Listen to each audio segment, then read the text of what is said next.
What is up, everybody? NC. JC and... We got a top 10 awesome on It's Always Sunny in Philadelphia. Without question, my favorite television show of all time.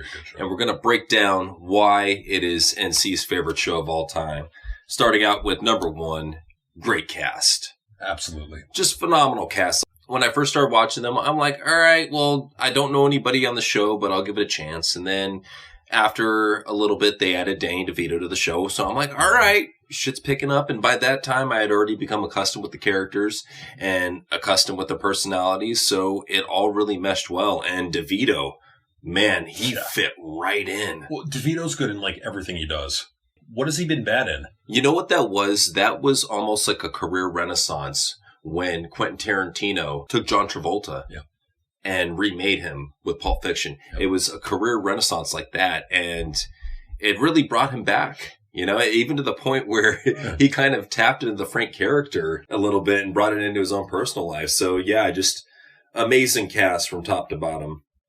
Number two, anti-SJW. Yeah. This is really big for me, especially in 2021, when you can have a hit show on cable television that is not censored and you're able to talk about whatever you want.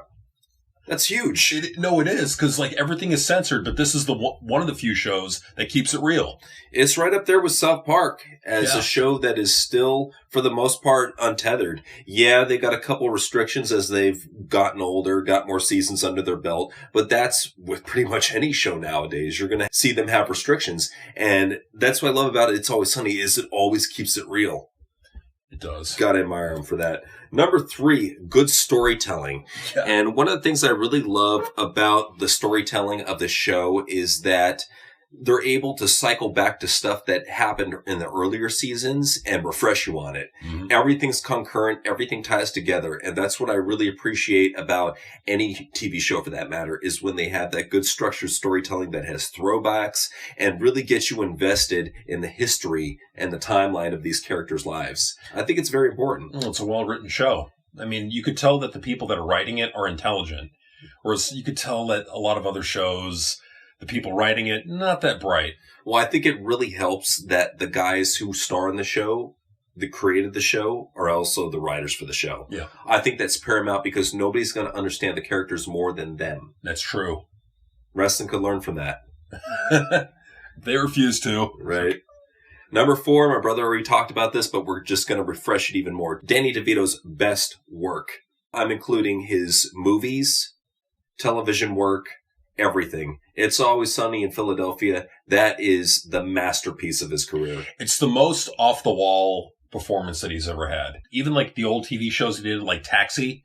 Good performance, don't get me wrong. But nothing like the performance he has in this. Louis De Palma's got nothing on what you see in Always Sunny in Philadelphia. Right, and even movies like Throw Mama from the Train. Yeah. And Batman Returns. Great movies. Yeah, absolutely. But the character does not match up to Frank Reynolds. Because what it really is, it's an amplified version of who he is. Yes. It's like a wrestling character, like that old saying with wrestling. The Trash Man. The Trash Man. Mm. It's like that old saying with wrestling, like if you want to make a character, a believable character, take someone's natural qualities and amplify them many times. Crank it past 11. Yeah. And that's what Danny DeVito did with Frank Reynolds. He really cranked that dial past 11 and delivered one of the most iconic characters in the history of television. True. Absolutely true. Number five, memorable theme. Yeah. Now, what's so intelligent, brilliant about their theme is they took something that was a royalty-free theme that nobody else was using and fit it in with their stuff. And what they did, here's the great thing about the intro for Always Sunny in Philadelphia. This is like a 5.5. The fact that they were able to take this memorable theme, nobody else was using it, and basically put in just footage of them filming Philadelphia at night. Yeah. And splice it together and you have your intro package. Yeah. And it was iconic as fuck. Well, and the thing too about the song is that it's easy to remember. It's simple, but it's easy to remember also. Right. Which really helps with relating to the product and really just having it ingrained into your psyche. I'll be whistling it at work from time to time. Very catchy. And number six. Number six. It is the funniest show based on a city by far. WKRP in Cincinnati can suck my fucking dick. Yeah. It's Always Sunny in Philadelphia is where it's at. Reign supreme, baby. That's right. And it really goes to show you that a show that's filmed in LA tapped into the Philly culture unlike anything else. True. There's actually a Patty's Pub in Philadelphia. See, now I wonder if they went and like scouted it or had people on the staff that lived in Philadelphia grew up there. Probably what happened is they grew up in Philadelphia, had to film in LA, because of Hollywood reasons, and there you go. See, and that's a good thing too, is that you gotta know the environment. Right. And if you really know the environment, you can make it believable. Authentic. And absolutely. The authenticity of it really helps. But yeah, honestly, when you go back through all the TV shows that are based on a particular city, this by far the best. I mean, don't get me wrong. Cheers was awesome in Chicago. It was. But it's not on the level of Sunny. Don't get me wrong. Great shows based on cities before. Nothing compared to Sunny. No. They ran with it. Yeah. They won with that. So, reason number 7 why Always Sunny in Philadelphia is awesome. The writers are wrestling fans. Yes. This is huge. And they let you know. Yes, they do. And I love it, too, because they get old school wrestling, how you have to build up personalities, build up stars, build up characters, have a good storyline that gets people invested, and have the right amount of action, comedy, suspense, drama. Gotta have all that. And they got that. You know what else they needed? 2 things. Birds of Prey and a trash man. Yes. That's what they needed. Yes. That's what wrestling needs nowadays. It really does. I mean, I think they could benefit from doing a crossover with Always Sunny, but I know neither of these promotions are bold enough to do that, so. Could you imagine? Mr. McMahon, you can make me the trash man. I'll take out all the trash. You put me in there with any of your top stars. I'll take the Seth Rollins guy and I'll put him in a trash can because I'm the trash man. And you could even bring in the Birds of Prey versus the Viking Raiders. That would be a tremendous idea. I think the kids will love it. The trash man and the Birds of Prey. Just think about it. Think about the kids sitting in front of their TVs watching the trash man and the Birds of Prey. They'll be absolutely enamored. Yes. Reason number 8, why Always Sunny in Philadelphia is awesome. It is a career launcher. Yes, it really did. It launched the careers of Charlie Day. It launched the careers of Dennis Reynolds. It launched the career of Dee Reynolds. It did. Forgive me for not remembering their real names right now, but yeah, it launched the career of those 3 right off the bat. And while Mac, he's done some stuff, I would definitely have to say those 3 took off. DeVito's career took off as well. Mm-hmm. So yeah, definite launch pad for a lot of careers. Absolutely. I mean, well, and like with DeVito, what really did is it like reignited it. Because you could tell that revival. Yeah, because before that, he was kind of fading a little bit. Doing indie flicks and shit. And then all of a sudden, Always Sunny in Philadelphia, bam, he starts taking off again. Yeah, because he was involved in something that has people watching and that people care about. Yep. So because of that, it generated a hype around him, which, as there should be. It was a cultural phenomenon. Absolutely. Yeah. Absolutely. And honestly, this guy deserves it. He's a phenomenal actor. So. Most definitely. Reason number 9 why Always Sunny in Philadelphia is awesome.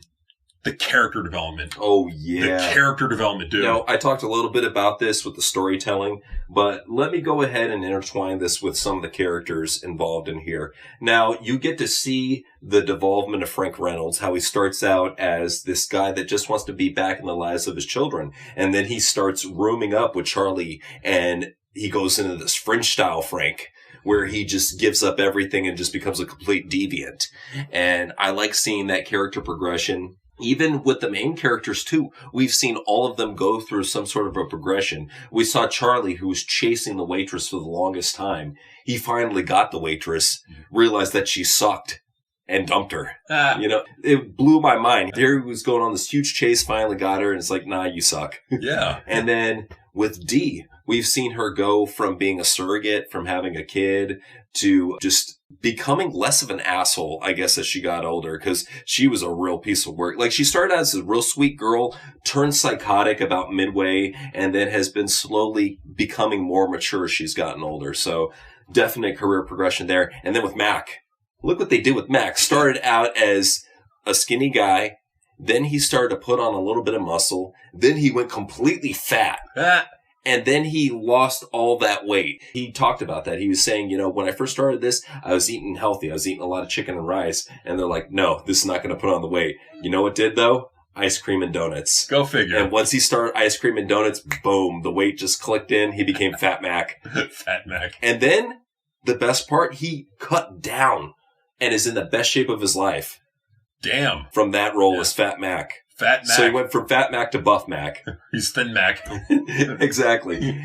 And then with Dennis Reynolds, we've seen a guy who was already a vain, sexist asshole. Yeah. We've seen him really become more and more psychotic as the seasons have gone on, and he's getting more of that edge to him. And you feel that at any moment he's going to kidnap a chick and duct tape her. It's like, it's bound to happen. It's bound to fucking happen. And then even the progression with the McPoyle family, you know, everything that ties in with the Always Sunny universe, I think it really is. It's a built up universe. It is. No, absolutely true. Yeah. Much like The Simpsons, much like Family Guy, it is a universe. One more character I got to talk about is Cricket. Yeah. Cricket is a huge character progression because Cricket started out as a preacher. Mm-hmm. And he had a crush on Dee. And Dee played with him because the guys wanted him to come and bless their piss stain, which looked like Jesus. Mm-hmm. So they wanted them to come bless the piss stain, and they used Dee as bait. Okay. And then what happened? Here he was saying to her, I can't hook up with any woman.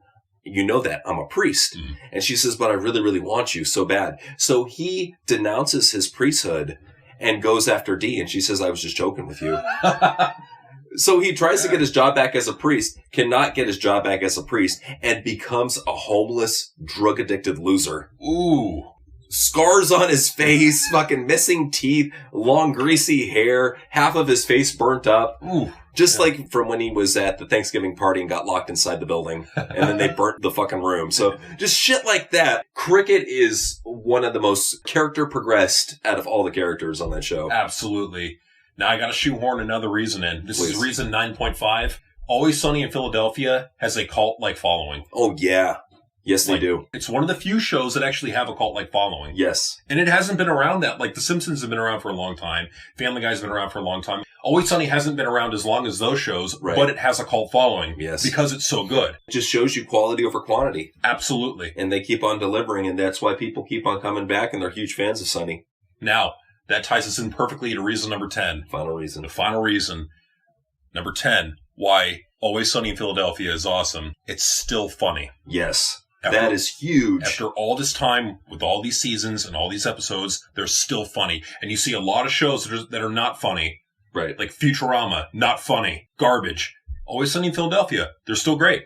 They're still funny. Right. Well, and this is kind of a sidetrack almost, but I just want to mention that not only have they mastered comedic, but now they're moving more towards drama and action in their shows too. And they're mastering it. Like the one example that I think of right now is the episode where Mac is performing with a woman in a stage show in front of his father in prison. And at the very end of this just beautiful stage show, I hate to say it was beautiful, dude. I fucking teared up a little watching it. At the very end, he reveals that he's gay to his father. Oof. And his father walks out. But it was just so dramatic, so well written. And to see a comedy show do something like that, it blew my mind. Absolutely. I was just like, you guys have my respect 100. But the cool thing about that is they can do that. They're able to do that. Right. But then also still be funny. So that would be the 10.5. They're versatile. Dude, there's like so many layers. So many layers, so many reasons why this show is awesome. It's an incredible show. They are the Onion of TV shows. They really are. And not like that gay British news show. I'm talking about an onion, an actual onion. Layers. Exactly.